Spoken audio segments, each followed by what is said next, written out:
So, one more weekly recap. It's currently Monday, the 20th of May, and I'll be doing the recap for the past week. This one right here, this big up close candlestick, which was from Monday 13th to Friday 17th.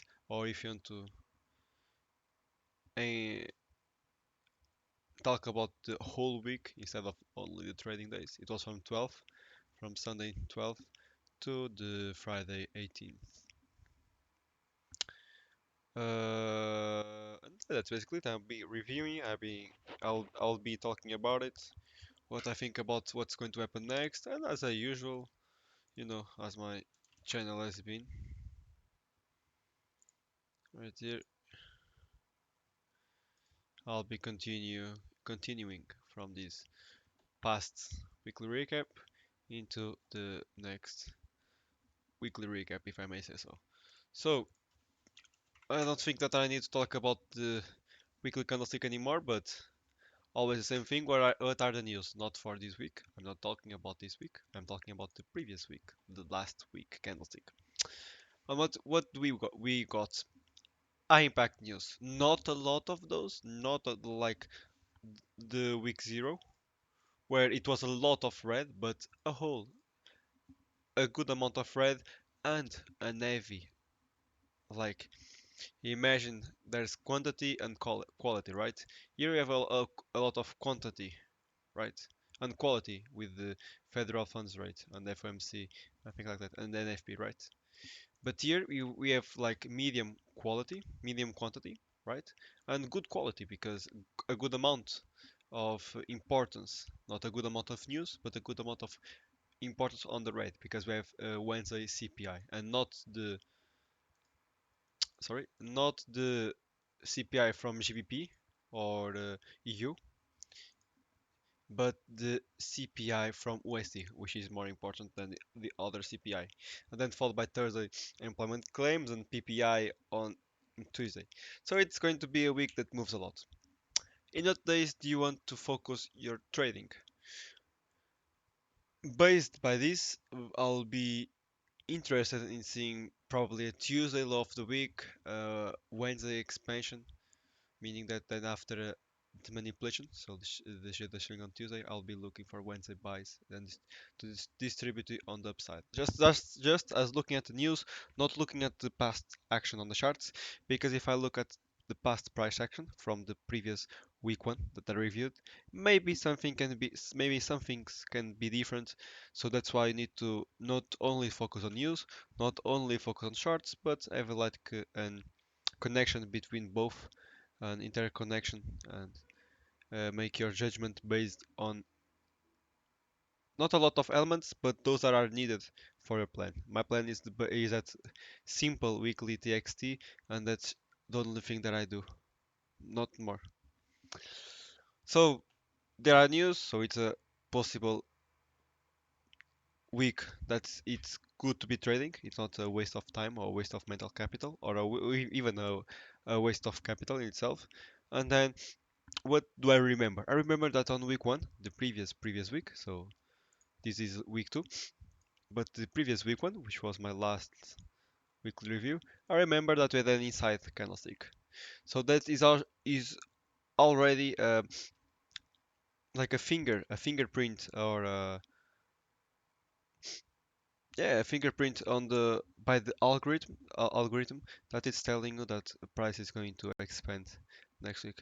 You don't need to know where, if it's up or down. Okay, you need to know where, but you only know that it's a potential, not profitable, but a potential trading week and not a potential non-trading week, because we had a previous inside candlestick. So after accumulation always comes expansion, and I'm going to mention that the previous week wasn't accumulation, was indeed a retracement.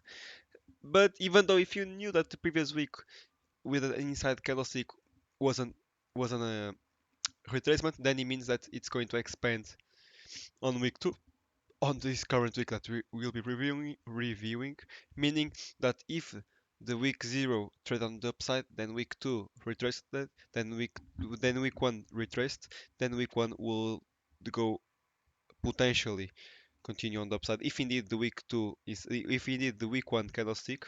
So what I mean by that, let's just go into the charts and fuck talking about news. What I mean by that is, if we knew that we had an inside candlestick, right? So sorry, not this, like this. So these were. Let me just blow my nose 1 second.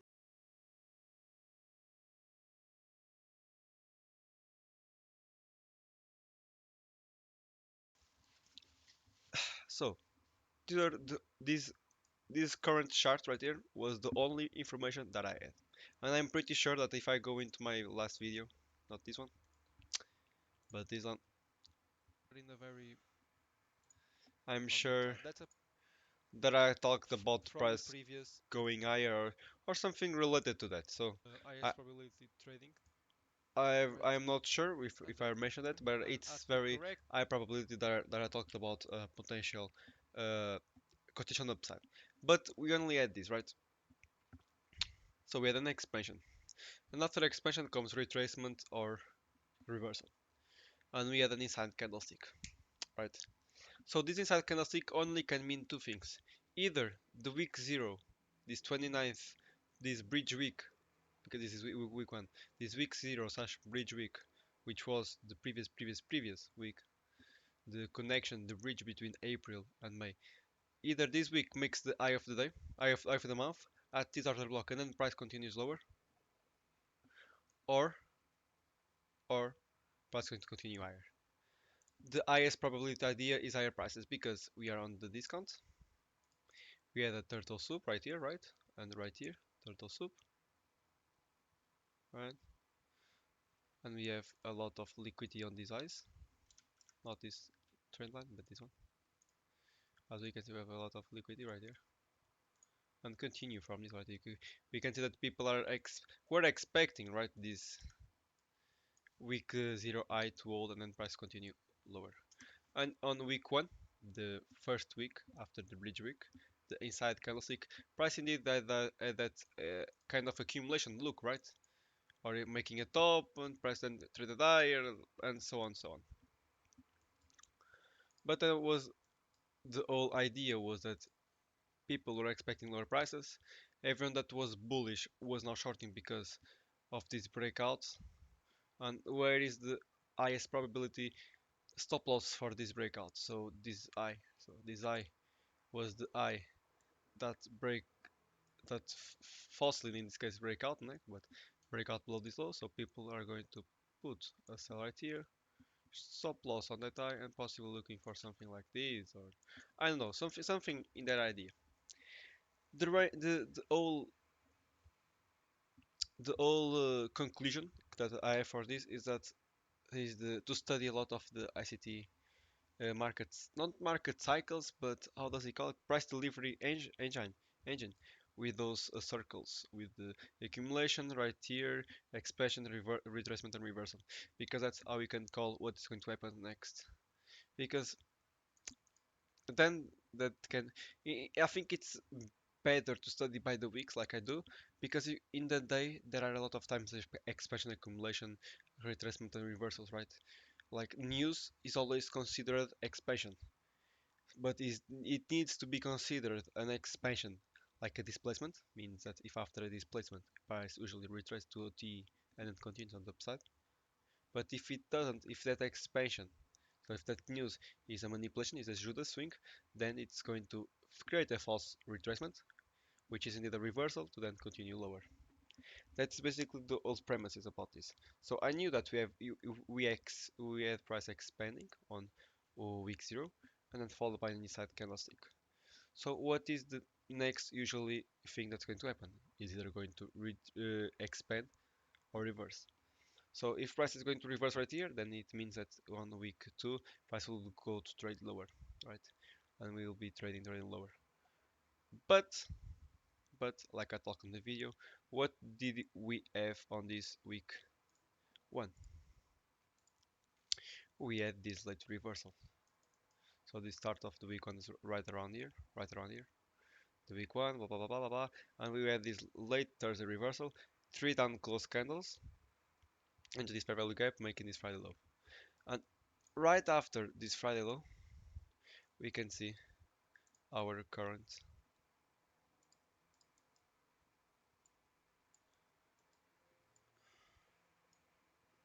weekly candlestick. And I'm going to make this simple because, and we can see that we have an open, low, high, close candlestick. So that's the whole thing about it. We have expansion. I'm even going to do the job of of putting a box on every single weekly candlestick for someone. Look at this. If I go into this Friday, if I then go into Friday, the month is going to be starting here. This is basically the current month, right? This is currently the month because Wednesday was the start of the month. But the week didn't start on Wednesday. The week always starts on a Monday, on a Sunday in this case. So this is the current scenario of the week with expansion on week 0, week with the outside, inside, outside candlestick. Expansion divided on first half retracement and then expansion second half. Inside candlestick, potential accumulation slash retracement candlestick or even reversal. But the week 1 reversal on itself was later on the week. So this is a it's like a fingerprint telling to you that it's possible that Monday follows this late reversal.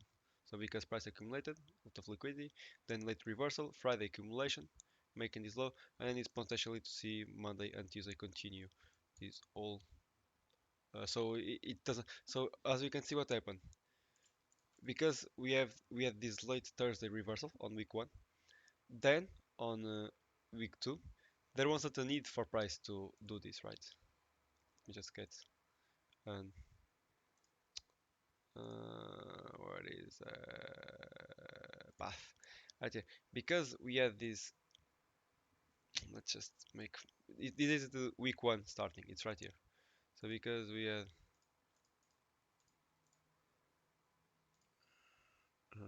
something like this, because this was week 1. So because we had this late last reversal, then on week 2 there was no need to do this, right? There was no need to go even lower and then go higher. Instead, the only need was for price to continue on the upside and so on, so on. Because the previous week had delayed so much the reversal. If it usually this type of candlesticks with the opening, Judas and expansion, and not an open and immediately expansion, only happens because price needs to first manipulate. But because in this case first needs to reverse, do something, go into a discount. But because on Thursday of the week 1 price had reversed and do the right the open low high close so late, then Monday only to continue this narrative and this movement, not needing to do any more Judas swing. This is also coupled with a DXY SMT because I did my notes before coming into this, like I usually do. This is followed by a DXY SMT, as we can see, with this Friday high taken, as we can see right here, also on Monday, on okay, right here, on the 21 4-hour candlestick of Sunday, which is the Monday first hours of the week.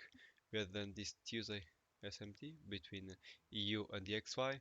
So if you were not sure if the week 2 needed to reverse and to trade below this low, so many people, not many people, some people potentially were awaiting for this turtle soup and price continue higher.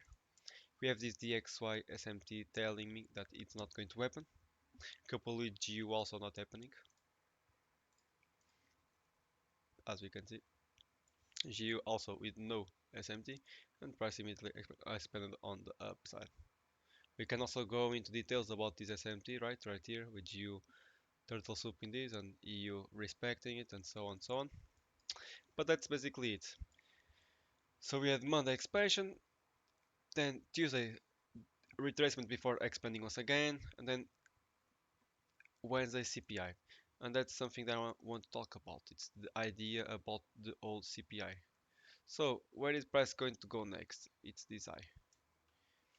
And I pray if you just need to them because if you don't it's like a series. My YouTube channel is literally like a series of the whole 2024 year, because if you really sorry about my yeah, that's some things that I like to watch, but if you watch this week one, it talks a lot about this and what's going to So happen next. then on Saturday, It's not like random. Yes, sometimes I do them late, and it's like tells me where price is going to go. But it has an explanation. It's not random, and it has a whole idea why X and I and Z and whatever happened. It's not like, oh, it went higher because it went higher. It was the support. No, it's a clear explanation with the market delivery profile, with the market and everything like that, and with the news and everything like that. So that then on Tuesday, on Wednesday, sorry, Wednesday CPI. Why don't talk about Wednesday CPI? Just because of the idea of those CPI, and you are going to see indeed those four cycles from accumulation to expansion to retracement or reversal. What I mean by that, if I go into Wednesday, sorry, what we can see accumulation before CPI. So we have, as usual, that's not saying that this happened is not something like, oh my god, before CPI price accumulates. Yes, it usually does. Before the big, large news, only two things happen. It either manipulates first, so let's just put like a line here, make it red. So let's, for sake, say that this is the news events time, right? So this is the news events time. It's 8:30, and it's a big red news event. It doesn't matter if it's FMC, NFP, or okay, it matters. It's either CPI or NFP, and we have price. Only two things happen. So it either accumulates, like we can see here, then news creates the manipulation before then going opposite direction, or we have the manipulation made first, and then we have the expansion and the delivery on CPI. And in this case, we had price accumulate, as you can see, even though that we made this as a range low, we had price accumulate, so like between 1 and 9, or 1 and that 8 hour period, right? Between if you go from the midnight to 8 right here, it's only accumulation. Price only moved around 20 pips, not even 14 pips. Then we have an expansion on CPI. What's going to happen next after an expansion? What happens?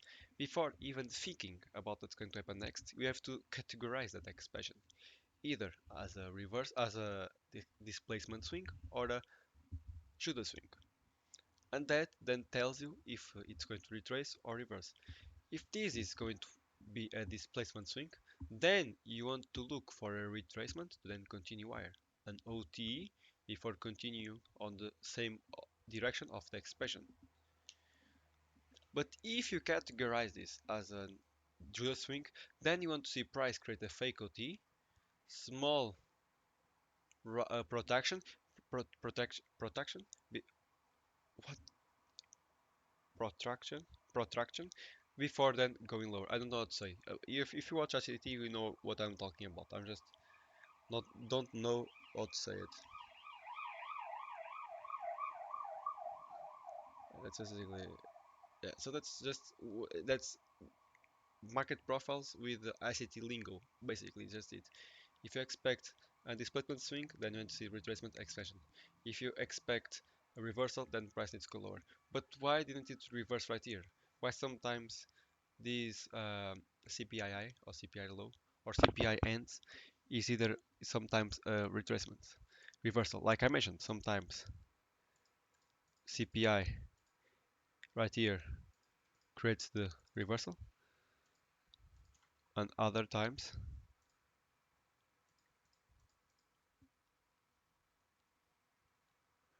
CPI distributes in same direction before, after, and change the state of delivery had been done or something like this. You know, can happen as well with CPI big expansion. And that's the whole thing. But why didn't it reverse right here? Because we have the April eye right here, awaiting for us. This monthly eye from April, which was the eye that broke the low. It's not a random eye. This was the eye. This was the eye that broke this week 1 April low, and this also 2024 April low, making this new 2024 April low. So we had this week 1 low on April that was broken, and we also had this 2024 low on February, making this low of the year. If you go into the yearly candlestick, and if I put right here a black bar, a black line, go into the daily, we are going to see 1/1/2024, start of the month, with this low being, with this Tuesday 16th of April of 2024 being the low of the current year before price actually trading on the upside. What can happen next right here? I was expecting indeed price to trade here and to go lower because it is a lot of sell side liquidity. But I can actually see also higher prices. Right now, why am I being 50-50? Because if I just pull a little bit this the Fibonacci tool higher between the April sorry, between the 2023 high and the 2023 low, so the previous year high and the previous year low, we can see that price is currently at equilibrium at 50%. And at 50% of the range, there's usually a turtle soup happening at that around time. That's a quote by Romeo ICT, or what is his name on Twitter? I know, but if you know Romeo, the turtle soup guy, you know him. Romeo. Romeo. And he talks about sometimes on 50% of the range, there's a turtle soup that it's happening. So my idea is that everyone right now is believing that it's going to be taken because it's indeed a low resistance liquidity run, and I can see price going into here and trading higher. But this is a fake breakout. This is a lot of sell side liquidity and bullishness created. We have the January high that I think that is still going to hold price before lower prices, and this is potentially a reversal coming with expansion, retracement, expansion. So we have one expansion, one retracement, one expansion, one retracement, another expansion, and I believe that is going to happen a reversal right now. Price is going to go lower. So in the future, I will looking for lower prices for this week. So that's basically what I'll be doing next. Hope you enjoyed this review. If you want to go deeper into the review, I think you should. If you want to study, just study along with me. Wait for, just put the notification on, subscribe, and like the video. I never ask for nothing, and I don't want to grow as a YouTuber, but I want to make this as a disciplined task, recurring disciplined task, and I don't think that I explain well. I don't think that my English is perfect and that my ideas perfectly reach to you, but it is just me on my journey, and I also like to teach others and to do this. It's like a fun way of doing this, even though that I don't like doing this because it gets some type of boring. And yeah, I think that's all. If you like, just comment whatever. If you even watch the video, but I think that it's really a good idea just to see and study like from January to now. Oh, I've been telling not what the price is going to next, but how I have been studying, how I have been expecting, how I have been developing. So I think that's all, and that's it.